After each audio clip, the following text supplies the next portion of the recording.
Di pagi hari ini Bapak berharap anak-anakku sekalian selalu diberikan kesehatan oleh Allah Subhanahu wa Ta'ala agar dapat selalu mengikuti aktivitas keseharian, yaitu proses belajar mengajar di dalam kelas, khususnya proses belajar mengajar pada pagi hari ini yaitu pendidikan agama Islam. Jadi sebelum kita mulai pelajaran, saya absen dulu nama-namanya ya. Saya kita lihat siapa yang hadir dan siapa yang tidak hadir hari ini. Yang pertama Ahmad, Arifah, Agustina, Arya Sakiani, Asrin Amrin. Sebelum kita mulai materi kita hari ini, saya mengajak kepada siswa dan siswi sekalian, mari kita bersama-sama membaca surah Al-Ikhlas, kemudian surah Al-Fatihah, kemudian dilanjutkan dengan surah Al-Ikhlas. Oke. Mulai. Bismillahirrahmanirrahim. Alhamdulillahirabbil alamin. Ar-Rahmanir-Rahim. Maliki yaumiddin. Iyyaka na'budu wa iyyaka nasta'in. Ihdinas siratal mustaqim. Siratal ladzina an'amta 'alaihim ghairil maghdubi 'alaihim waladdallin.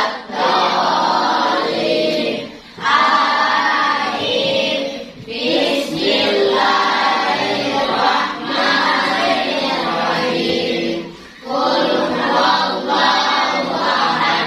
Allahus samad. Lam yalid wa lam yulad wa lam yakul lahu kufuwan ahad. Yang pertama, tujuan pembelajaran pada materi kita ini adalah peserta didik dapat menjelaskan isi kandungan Quran Surat An-Nisa dan An-Nahl, kemudian asbabun nuzulnya seperti apa, kemudian hukum bacaan tajwidnya seperti apa pada Quran Surat An-Nisa dan An-Nahl. Itu yang pertama. Kemudian yang kedua, peserta didik dapat membaca Quran Surat An-Nisa dan Quran Surat An-Nahl sesuai dengan kaidah tajwid dan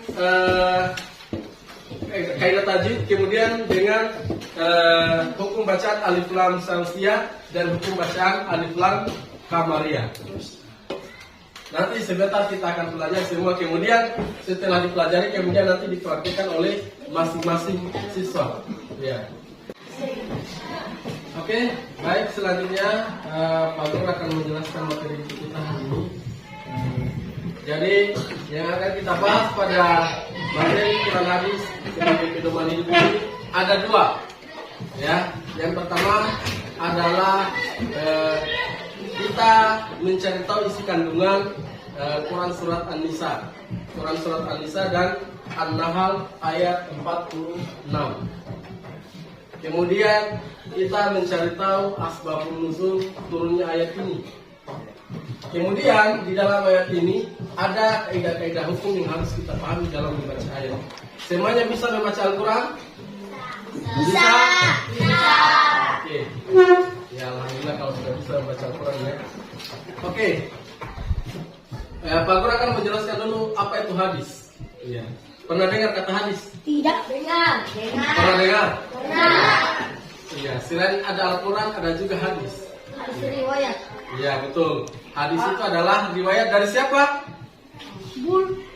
Riwayat dari Nabi Muhammad SAW.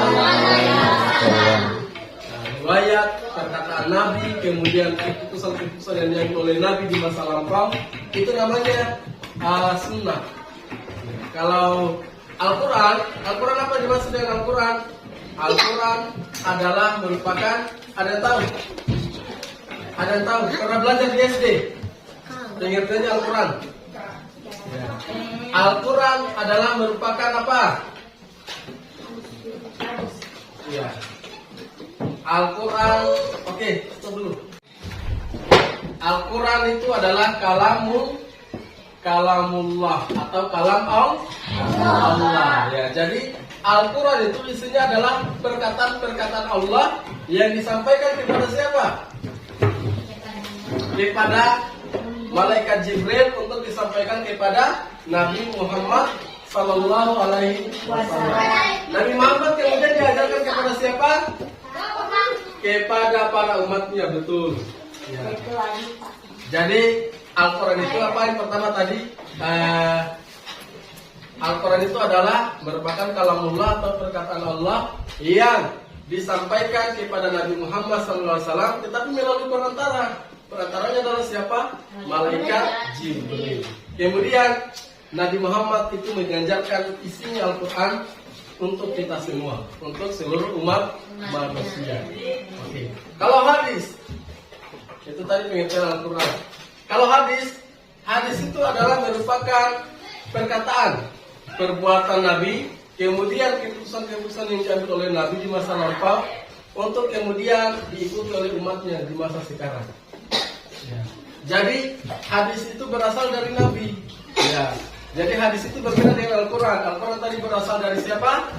Dari Allah. Sedangkan hadis itu berasal dari Nabi. Nabi siapa? Ya. Kemudian kedua-duanya ini dijadikan sebagai sumber hukum di dalam Islam, Al-Quran dan hadis. Jadi perkara-perkara yang berkaitan dengan umat Islam itu sumber hukumnya ada dua, yaitu kalau bukan Al-Quran, hadis. Tinggal kita melihat misalnya perintah untuk melaksanakan ibadah puasa. Perintah melaksanakan ibadah puasa itu tidak ada dalam hukum kitab manapun kecuali di dalam kitab Al-Quran. Perintah melaksanakan sholat itu ada di dalam Al-Quran. Perintah melaksanakan ibadah haji dan sebagainya itu semua ada di dalam Al-Quran. Itulah yang disebut dengan hukum di dalam Islam. Oke. Baik, kalau sudah dipahami materinya, selanjutnya Pak Guru akan membagikan kelompok. Ya, jadi kelompoknya akan Pak Guru bagi menjadi 4. Ya, nanti masing-masing kelompok mendiskusikan apa yang telah disampaikan tadi. Ya, kemudian hasilnya itu dipresentasikan oleh kelompoknya di depan melalui perwakilan kelompok, baik itu kita kelompok maupun anggota kelompok. Nah, sekarang silakan cari kelompok yang masing-masing.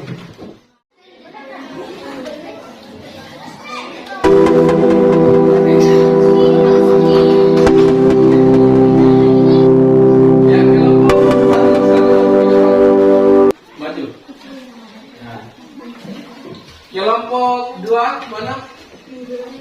Oke, maju. Kelompok 3. Mana kelompok 3? Ya, maju. Diwakili masing-masing kelompok 1 orang ya. Perkenalkan, saya dari perwakilan kelompok 4 akan mempresentasikan hasil kami. Fungsi hadis ada 4. Bayan al-takrir disebut juga dengan bayan al-takkid dan bayan al-isbat. Bayan al-takrir adalah menetapkan dan memperkuat apa yang telah dijelaskan. Lagi supaya semangat saya sedikit. Ya, oke. Silakan berdiri semua.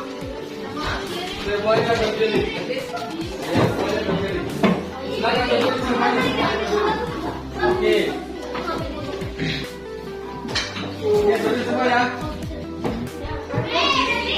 Berdiri. Tangannya ke depan semua. Ke depan. Ambil mana di sini semua, semuanya di sini semuanya di sini. Yang di sini semua. Baik. Tangannya semua di depan. Depan. Oke. Atas. Depan. Mana depan? Ini kanan. Tadi saya bilang mana depan? Kanan. Depan begini. Ya, sana. Oke, tangan ya. Oke, tangan di atas. Putar, stop. Putar, stop. Stop. Perintahnya apa kan? Kalau stop berarti berhenti. Oke, lagi. Siapa tangan di atas? Berdiri. Nah, mulai ya. 1, 2, 3. Putar. Stop. Masih ada yang salah. Ulang. Putar. Stop. Putar. Stop.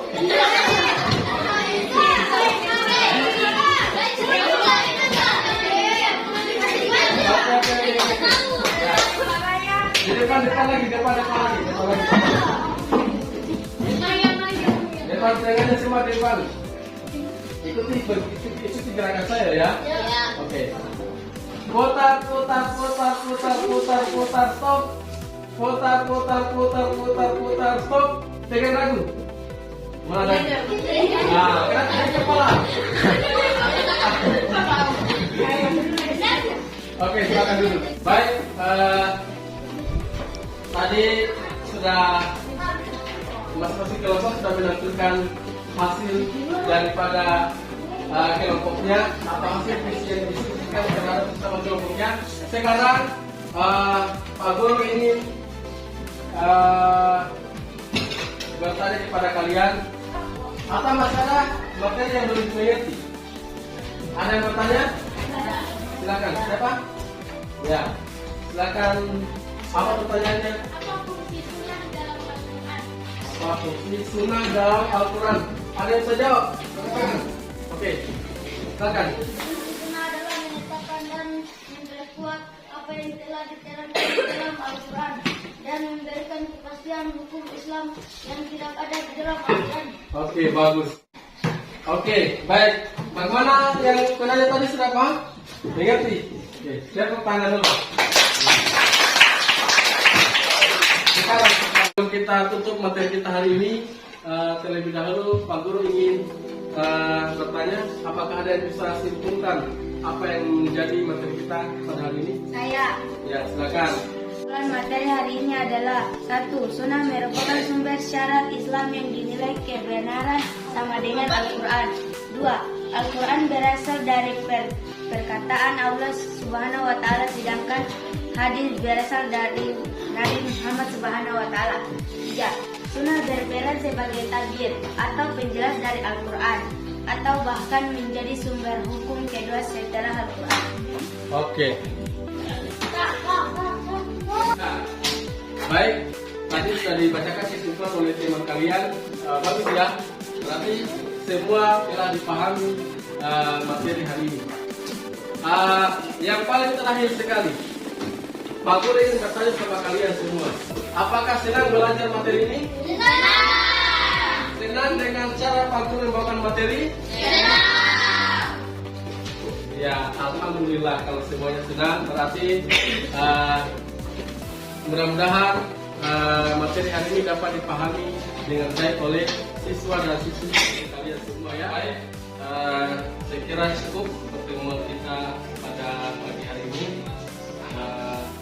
Bapak berharap materi yang Bapak telah sampaikan tadi dapat diaplikasikan oleh siswa dan siswi kalian di dalam kehidupan kita sehari-hari, utamanya di dalam lingkungan sekolah, di dalam lingkungan masyarakat, dan di dalam lingkungan keluarga. Terakhir, apa yang menjadi pembahasan kita tadi, materi tadi, kiranya dapat dipelajari kembali di rumah ya. Selanjutnya, apa yang Pak Guru sampaikan hari ini jika itu adalah kebenaran, berarti kebenaran itu berasal dari Allah Subhanahu wa Ta'ala. Tetapi jika itu adalah kesalahan, berarti kesalahan berasal dari pribadi Pak Guru sendiri. Ya. Akhirul kalam, saya ucapkan billahi taufiq wal hidayah. Wassalamualaikum warahmatullahi wabarakatuh.